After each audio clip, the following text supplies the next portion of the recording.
Merrick ရဲ့ Wimbledon မြန်ဖုံးချိန်စာကအလုံးစုံပြောက်ွယ်သွားပြီမို့လို့ Rangers တွေကနှစ်3000တောင်ကလို့သူတို့နဲ့အတူပူးပေါင်းမှုပြောပါတယ်။ဒါပေမဲ့ဇန်နာကုဘဝနဲ့အတော်လေးဒုက္ခပေးခဲ့တဲ့ Merrick ကတော့လက်ပြမလုံးတဲ့အတွက်လက်မခံပဲထွက်သွားတာကြောင့် Rangers တွေလည်း Merrick နဲ့မိတ်ဆွေဖြစ်အောင်ဘယ်လိုလုပ်ရမလဲအကြံထုတ်နေရပါတယ်။ Merrick ကတော့အောက်တွေစီကိုပြန်သွားခဲ့ပြီးဇန်နာကုဆိုရင်အသေးကြောက်တဲ့ Toxica တို့ကလည်းလူသားပြန်ဖြစ်နေတဲ့ Merrick မှာတော့ဇန်နာကုရဲ့စွမ်းအားတွေကျန်နေသေးတဲ့အထင်နဲ့သူပြောတဲ့အတိုင်း Master Ox ကိုခေါ်သွားပေးလိုက်ရပါတယ်။ Merrick က Master Ox ရဲ့အမှုတော်ကိုထမ်းရွက်ဖို့ပြန်ရောက်လာတာဖြစ်တဲ့အကြောင်းလှည့်ပြရင်းနဲ့အနီးကလောက်ကျန်မှုပြင်ဆင်ထားပြီးမြဲ Wimbledon Match ရဲ့စွမ်းအားတွေမရှိတော့တဲ့အပြင် White Sox တွေကပါသူ့စီကနေထွက်သွားပြီဖြစ်လို့တာမန်လူသား Merrick က Ox တွေကိုလုံးဝမရှင်းနိုင်ပဲဖြစ်နေပါတယ်။အဲ့ဒါအပြင်သူနေစာကိုပေးလိုက်တဲ့ဖန်လုံးတွေကလည်းတစ်ကလန်ကိုစင်နဲ့ဝဝညီနောင်တို့ပေါင်းဆက်ထားတဲ့အကျန်းစား Ox အဖြစ်အသက်သွင်းခံလိုက်ရတာကြောင့် Rangers တွေသာအချိန်မီရောက်မလာရင် Merrick ကဖိဆုပ်တော့မဲ့အနေအထားဖြစ်ပါတယ်။ကန်ကောင်းထောက်မှစွာနဲ့ Power Rangers တွေရောက်လာပြီးလူမကယ်ပဲအသီးသီး post ပေးလိုက်တော့မှ Merrick လည်းအသက်ဘေးရလွတ်သွားခဲ့ပါတယ်။လေးကောင်မောင်အောက်က Jungle Swatch လောက်ကိုတော့မမှုပဲ Polar Bear နဲ့ Black Bear တို့ရဲ့မီးနဲ့ရေခဲတိုက်ခိုက်မှုက Rangers တွေကိုအတော်လေးဒုက္ခရအောင်လုပ်နိုင်လိုက်ပါတယ်။ Merrick ကသူ့အမားကြောင့်အခုလိုဖြစ်ရတာမို့လို့ကာဝယ်ပေးဖို့ကြိုးစားပြီးမြဲ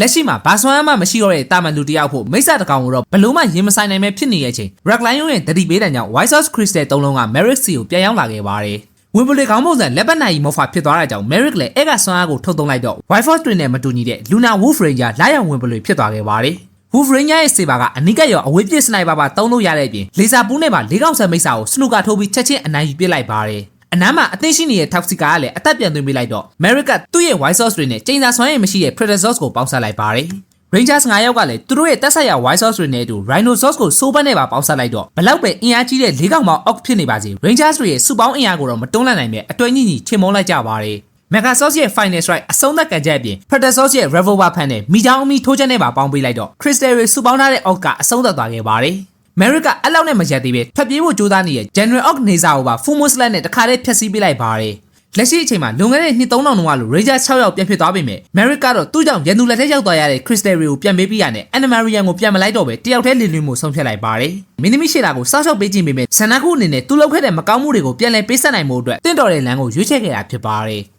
ဒါကတော့ Power Ranger White Fox အပိုင်း16ဖြစ်ပြီးအပိုင်း7ကိုနောက်နေ့မှာတင်ပေးသွားမှာမို့လို့ like share comment နဲ့ YouTube မှာလည်း subscribe လေးလုပ်ပြီးအားပေးခဲ့ကြဖို့တောင်းဆိုချင်ပါတယ် Brother က Facebook ကပဲဖြစ်ဖြစ် YouTube ကပဲဖြစ်ဖြစ်ဒီဗီဒီယိုကိုကြည့်နေရဆိုရင်ကျွန်တော်အတွက်အနည်းဆုံးတော့ like တစ်ချက်နဲ့ comment တစ်ခုခုအဆင်ပြေရလေးမှန်းငယ်ပေးဖို့တောင်းဆိုချင်ပါတယ်သဘောကျရင်တော့ share လေးနဲ့ပါကူညီသွားလို့ရပါတယ်